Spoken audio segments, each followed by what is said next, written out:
Wow! ఈ ప్లేస్‌ని చూసి మీరు కూడా అలాగే అనుకున్నారు కదా! సో గైస్ ఈ ప్లేస్ ఎక్కడో తెలియాలంటే వీడియోని ఖచ్చితంగా లాస్ట్ వరకు చూడండి. ఈ రోజు అయితే మా అన్నయ్య ఒక ప్లేస్‌కి తీసుకెళ్తారన్నాడు. బట్ నాకైతే తెలీదు ఆ ప్లేస్ ఎక్కడో ఏంటో అన్నది. ఇంక మేమైతే జాగ్రత్తగా మెయిన్ రోడ్ దాటి మున్సిపల్ సెంటర్ నుంచి వెళ్ళిపోతున్నాం పెద్దాపురంలో. ఇక మీరు రైట్ సైడ్ కనేస్తే ఇక్కడ ఒక చర్చ్ లా కనపడుతది. బట్ అది చర్చ్ అయితే కాదు, అది గవర్నమెంట్ స్కూల్ అన్నమాట. నాకు తెలిసి మా అన్నయ్య అయితే సామలకోట తీసుకెళ్తున్నాడు అనిపిస్తుంది. ఎందుకంటే ఈ రూట్ అయితే సామలకోట వెళ్తది. ఇంకా ఫైనల్లీ మేమైతే సామలకోటలో ఉన్న ఆంజనేయ స్వామి టెంపుల్ దగ్గరికి అయితే వచ్చాం. బట్ మేమైతే సామలకోట కాకుండా లెఫ్ట్ సైడ్ నుంచి వెళ్తున్నాం. అలా దారిలో వెళ్తున్నప్పుడు మా అన్నయ్య కాలేజ్ అయితే వచ్చింది. 2,000 years later. ఇక లాస్ట్ అండ్ ఫైనల్ గా మేమైతే ఒక టెంపుల్ దగ్గరికి వచ్చేసాం. ఈ టెంపుల్ కి అయితే నేను ఎప్పుడు రాలేదు, కానీ ఈ టెంపుల్ చాలా అట్రాక్టివ్ గా ఉంది. ఎందుకంటే ఇక్కడ మంచి మంచి statues and also Godavari canal కూడా ఉంది.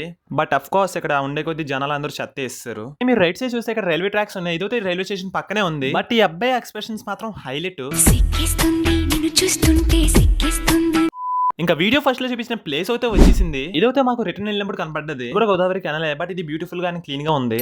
ఇంకా లాస్ట్ కి ఎండ్ అయితే ఎక్కువగా ఉందని మేమైతే మెట్రో సోడాకి వచ్చేసాం. ఇదైతే మన మున్సిపల్ సెంటర్ దగ్గరలో ఉంది. బట్ ఇక్కడ హైలైట్ అయితే 50+ వెరైటీస్ సోడా ఉంటాయి. మేమైతే జీరా అండ్ పైనాపిల్ సోడా ఆర్డర్ పెట్టాం. టేస్ట్ విషయంగా వస్తే డిఫరెంట్ ఫ్లేవర్స్ మంచి కిక్ ఇచ్చే సోడాస్ అనొచ్చు. సో గైస్ ఈ వీడియో మీకు నచ్చుంటే మన ఛానల్ సబ్స్క్రైబ్ అయితే చేసింది. మళ్ళీ కలుద్దాం.